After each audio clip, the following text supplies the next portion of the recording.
ನಮ್ಮ ಹೋರಾಟ ನಮ್ಮ ಮುಖ್ಯಮಂತ್ರಿ ಶಿವಕುಮಾರ್ ಅವರು ಯಾವಾಗಲೂ ಹೇಳ್ತಿದ್ರು, ನಮ್ಮ ನೀರು ನಮ್ಮ ಹಕ್ಕು ಅಂತ ಹೇಳಿ. ಆ ಹಕ್ಕನ್ನ ಉಳಿಸ್ಕೊಳ್ಳಿ ಅಂತ ಅವ್ರಿಗೆ ಬೆಂಬಲ ಕೊಡಕ್ ನಮ್ಮ ಹೋರಾಟ. ನಮ್ಮ ನೀರು ನಮ್ಮ ಹಕ್ಕು ಅಂತ ಪಾದಯಾತ್ರೆ ಮಾಡ್ತಿದ್ರು ಪಕ್ಷದಲ್ಲಿದ್ದಾಗ. ಅದನ್ನ ನೆನಪು ಮಾಡಿಕೊಡೋದಕ್ಕೆ ಈ ಹೋರಾಟ. ಅವರಿಗೆ ಮೊದಲನೇ ಬಾರಿಗೆ ಮಂತ್ರಿ ಮಾಡಿದವರು ಬಂಗಾರಪ್ಪನವರ ರಾಜಕೀಯ ಎದೆಗಾರಿಕೆಯನ್ನ ನೀವು ತೋರಿಸಿ ಅಂತ ನೆನಪು ಮಾಡೋದಕ್ಕೋಸ್ಕರ ಈ ಹೋರಾಟ. ಬಂಗಾರಪ್ಪನವರು ನೀರು ಬಿಡದಲೇನೆ ಸಡ್ಡು ಹೊಡೆದಿದ್ರು. ಅವತ್ತಿನ ಪರಿಸ್ಥಿತಿಗಿಂತ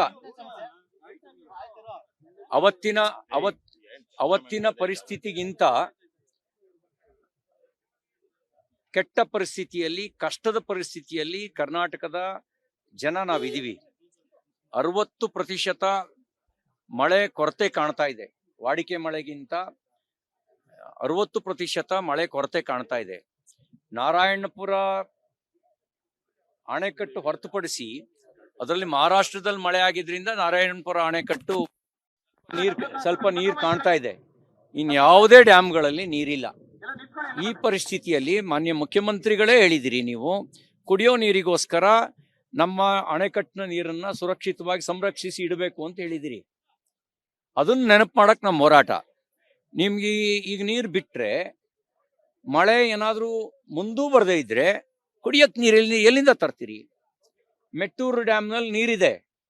ನಿಮ್ಮ ಸ್ನೇಹಿತ ಮುಖ್ಯಮಂತ್ರಿ ವಿಜಯ್ ಅವ್ರಿಗೆ ನೀವು ಮಾತಾಡಿ, ನಿಮ್ಮಲ್ಲಿ ನೀರಿದೆ, ನಾವು ಇಲ್ಲಿ ಬರಗಾಲ ಇದೆ, ಸಂಕಷ್ಟದಲ್ಲಿದ್ದೀವಿ, ಈಗ ನೀರು ಬಿಡಕ್ಕಾಗಲ್ಲ ಅಂತ ಪ್ರೀತಿಯಿಂದ ಹೇಳ್ತಿರೋ, ಎದೆಗಾರಿಕೆ ತೋರಿಸಿ ಹೇಳ್ತಿರೋ, ಅದನ್ನ ಹೇಳಿ.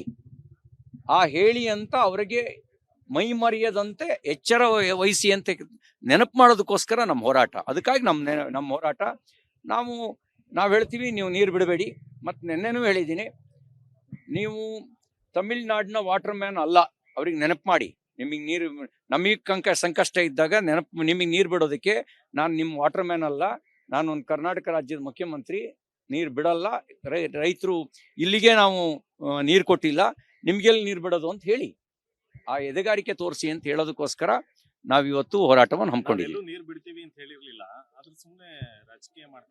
ನಾ ರಾಜಕೀಯ ಮಾಡ್ತಿಲ್ಲ. ನಿಮ್ಮ ಬೆಂಬಲಕ್ಕೆ, ನಿಮ್ಗೊಂದು ಆತ್ಮವಿಶ್ವಾಸ ತುಂಬೋದಕ್ಕೆ, ನೀವು ಹೆದರಬಾರದು ಅಂತ ಧೈರ್ಯ ತುಂಬೋದಕ್ಕೆ ನಾವು ಹೋರಾಟ ಮಾಡ್ತಿದ್ದೀವಿ. ನೀರು ಬಿಟ್ಟ ಮೇಲೆ ಹೋರಾಟ ಮಾಡಿದ್ರೆ ಪ್ರಯೋಜನ ಇಲ್ಲ ಅಂತ ರೈತರೇನೋ ಆಪಾದನೆ ಮಾಡ್ತಿದ್ದಾರೆ.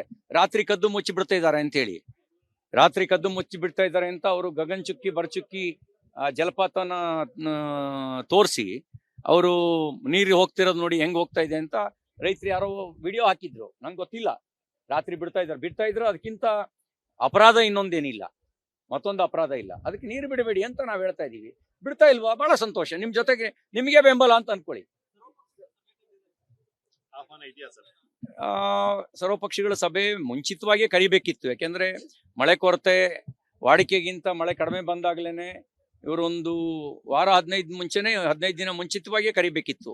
ಯಾವಾಗಲೂ ಸರ್ವಪಕ್ಷಗಳ ಸಭೆ ಕರೆದು ಅಲ್ಲಿ ನಿರ್ಣಯ ಮಾಡಿ ನ್ಯಾಯಾಲಯಕ್ಕೆ ಮನವರಿಕೆ ಮಾಡ್ಕೊಳ್ಳೋದಿಕ್ಕೆ ಬೇಕಾದಂತ ವಕೀಲರ ತಂಡದ ಜೊತೆನಲ್ಲಿ ಸಮಾಲೋಚನೆ ನಡೆಸೋದು ಮುಂಚಿಂದಲೂ ನಡ್ಕೊಂಡು ಬಂದಂತ ಒಂದು ಪದ್ಧತಿ. ಇವರು ಅನುಭವಿಗಳು, ಅನನುಭವಿ ಏನಲ್ಲ, ಅನುಭವಿಗಳಾಗಿರೋದ್ರಿಂದ ಆ ನಿಟ್ಟಿನಲ್ಲಿ ನೀವು ಇಚ್ಛಾಶಕ್ತಿಯ ಪ್ರದರ್ಶನ ಮಾಡಿ ಅಂತ ಹೇಳೋದಕ್ಕೋಸ್ಕರನೇ ನಾವು ಈ ಒಂದು ಹೋರಾಟವನ್ನು ನಂಬ್ಕೊಂಡಿದ್ದೀವಿ. ಸರ್ಕಾರಗಳು ಬದಲಾವಣೆ ಆಗ್ತಾ ಇದಾವೆ, ಅದರ ಸಮಸ್ಯೆ ಮಾತ್ರ ಬದಲಾವಣೆ ಆಗ್ತದೆ. ಇದಕ್ಕೆ ಶಾಶ್ವತ ಪರಿಹಾರ ಯಾವಾಗ ಅಂತ? ಅಲ್ಲ, ಬರಕ್ಕೆ ಶಾಶ್ವತ ಪರಿಹಾರವನ್ನ ನಾವು ಕಂಡುಹಿಡಿಯಕ್ ಆಗ್ತಿಲ್ಲ. ಕಾವೇರಿ ವಿವಾದ ಇದಕ್ಕೆ ಶತಮಾನಗಳ ಇತಿಹಾಸ ಇದೆ. ಇವತ್ತು ನಿನ್ನೆ ವಿವಾದ ಇದಲ್ಲ, ಶತಮಾನಗಳ ಇತಿಹಾಸ ಇದೆ. ನಾನು ರೈತರನ್ನು ಬೈಫರ್ಕೇಟ್ ಮಾಡಕ್ ಬಯಸಲ್ಲ. ತಮಿಳ್ನಾಡು ರೈತರು, ಕರ್ನಾಟಕ ರೈತರು ಅಂತ ವಿಭಜಿಸಿ ನೋಡೋದಕ್ಕೂ ನಾವು ಬಯಸೋದಿಲ್ಲ. ನಾವ್ ಹೇಳೋದು ಇಷ್ಟೇನೆ, ಕುಡಿಯಕ್ಕೆ ನೀರಿಗೆ ಮೊದಲ ಆದ್ಯತೆ ಕೊಡಬೇಕು. ಎಲ್ಲಿದೆ ಕುಡಿಯಕ್ಕೆ ನೀರು ಹೇಳಿ. ಇನ್ನು ಮುಂದಿನ 8-10 ತಿಂಗಳುಗಳ ಕಾಲ ನಮಗೆ ಕುಡಿಯೋ ನೀರಿಗೆ ಎಲ್ಲಿದೆ ನೀರು, ಎಷ್ಟಿದೆ ಅದನ್ನ ಹೇಳಿ. ಹೆಚ್ಚುವರಿ ನೀರಿದ್ರೆ ಬಿಡಿ. ಇಲ್ಲಿ ನಾವು ನೀರಾವರಿಗೂ ನಾವು ಕೇಳ್ತಾ ಇಲ್ಲ, ಬೆಳೆಗೂ ನೀರು ಕೇಳ್ತಾ ಇಲ್ಲ, ಕುಡಿಯಕ್ಕೆ ಎಲ್ಲಿದೆ ನೀರು ಹೇಳಿ. ಅದಕ್ಕೆ ನಮ್ಮ ಆಗ್ರಹ.